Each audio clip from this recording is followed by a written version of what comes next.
and tried to figure out what was the best fit for children with hearing parents and hearing loss.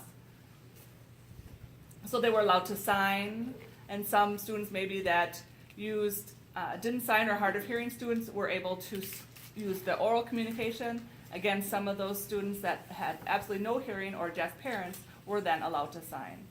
And it was then, the goal was to satisfy all the needs for deaf children. For me, I was first educated in a residential deaf school in Faribault, Minnesota. I learned sign at a very early age, and I was far away from my parents. It was in a dorm situation, very young. I learned sign language until my hometown at that time had no money to hire a teacher for the deaf.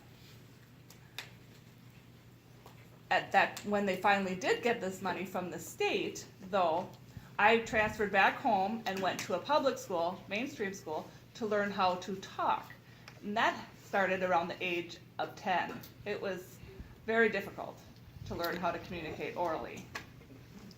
My experience is a little bit different. I was adopted, and they discovered that I was deaf, but put me into a mainstream school or a public school near my home right away with interpreters. It was a deaf program where I worked with some people one-on-one, but I was in a mainstream classroom with other people that did not know sign language. I had a private tutor for sign language, and I would go to school, and they would teach me how to speak and how to communicate orally. And after a few years, my parents divorced, and out of that struggle, they decided that rather than keep me in the mainstream school, they sent me to the residential school. My sign language was rudimentary at the time, so it took me a while to try and pick up all of the sign language that was going on at the residential school. It was at least initially overwhelming for me. So now you see the two of us have different situations growing up. She went to an oral school beginning, and I went to a residential school, and then went into an oral school, mainstream school. And those really just fit our needs at the time. So now, regarding total communication, we have educators here in the world who see so many well-known people, deaf people, that can communicate.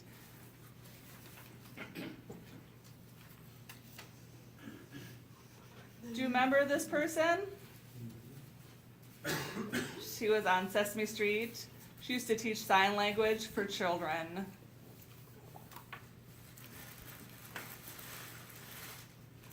You know Marlee Matlin. Yep. She's an actress.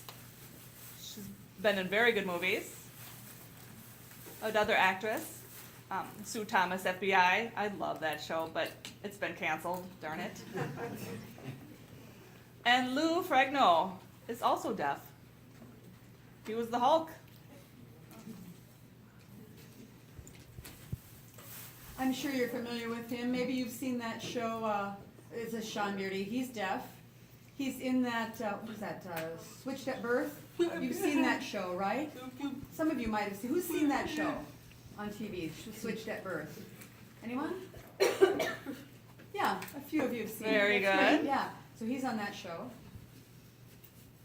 Maybe I don't know about these other two. Rob Lowe. You've seen movies that he's been in. He's a pretty good actor. And really, he's completely deaf in his right ear. Did you know that? No.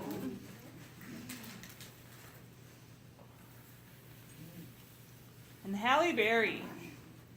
Really, she grew up hearing but has experienced some abuse and became deaf. But she's also another famous actress.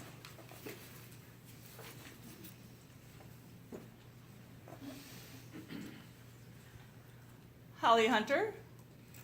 You might have seen her on television. She became deaf. Have you watched? Have you seen it? America's Top Model. He won. And he did you see Dancing with the Stars just the other night, Monday night? Yeah, on Monday. Anybody see it? Yes, he is the first wonderful, top dancer, wonderful. So he'll continue on, I guess, next Monday as well. So watch the show. And Mark Wood, he's a film executive producer, director. Very good. We have, I guess, I don't know, 6 or 7 ASL films out there now. No, I'm guessing it's probably more than 10 at this point. More than 10. And most of the people in the movie sign. Of course, they have captioning. To add to that, he, Mark Wood, yeah, as we said, he's a producer, and he was just here, I want to say, maybe 2 years ago, making a movie. He was in, he was at the Landmark Center for just a short time, but there was an audience there, and people were watching, and it was In the Can is the name of the movie that he's been producing of late. Did you know that Beethoven? You know Beethoven, yes. Later on in his life, he became deaf. Lost all his hearing. Other actors, musicians. They both do compose music and so on.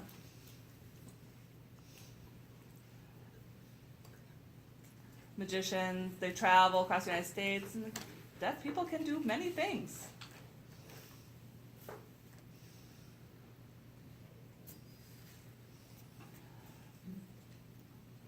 Laura Red-Searing, she had lost her hearing from spinal meningitis.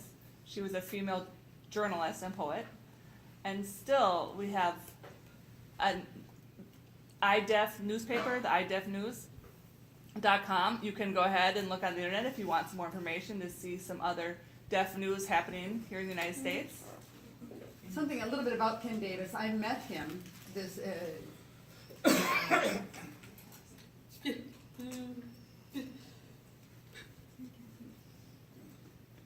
in Colorado. In Colorado Springs, I met him. He tends to post deaf news online, and it's all signed. It's not a written ASL or English news. It's all in vlogs, VLOGS, video blogs that he presents or has others present, and it's worth having a look at. Deaf players. Boxing, football, baseball. Today, Matt Hamill is still around. Very good boxer. The first Miss America who was deaf. Heather Whitestone, 1995. And she is highly involved with hearing people. I had just gone to a performance, John Moser, in October. Oh, he's so funny. And he's a very good comedian. It was a good show. The last person is World Deaf Hotelier. Famous person. He's in the Hall of Fame, and I was placed in the Hall of Fame in 2005. Roberto Worth.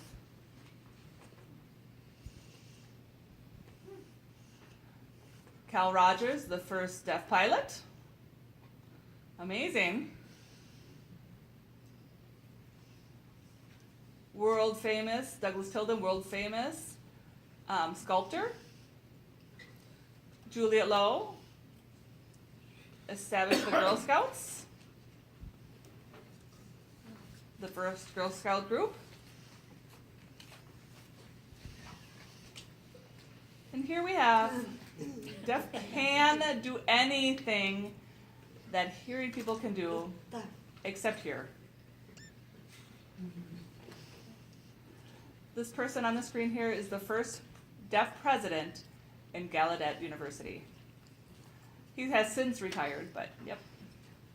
He retired a few years ago, And I think the Gallaudet presidents after him, I mean, there's been quite a change lately, but now the fourth president since his tenure is the newest president is from Minnesota. Her name is Bobby, what's her last name? Anyway, she is a deaf woman. She's a former attorney, and she is now the president of Gallaudet. She just started in January, so we are very excited about that and congratulate her as a Minnesotan who's heading up Gallaudet. So remember in the beginning, we said deaf people can't do anything, they can't hear, they can't do anything. They have since set up a first deaf school, sign language, and it's been fabulous. It's all thanks to that small girl, Alice Cogswell. Any questions?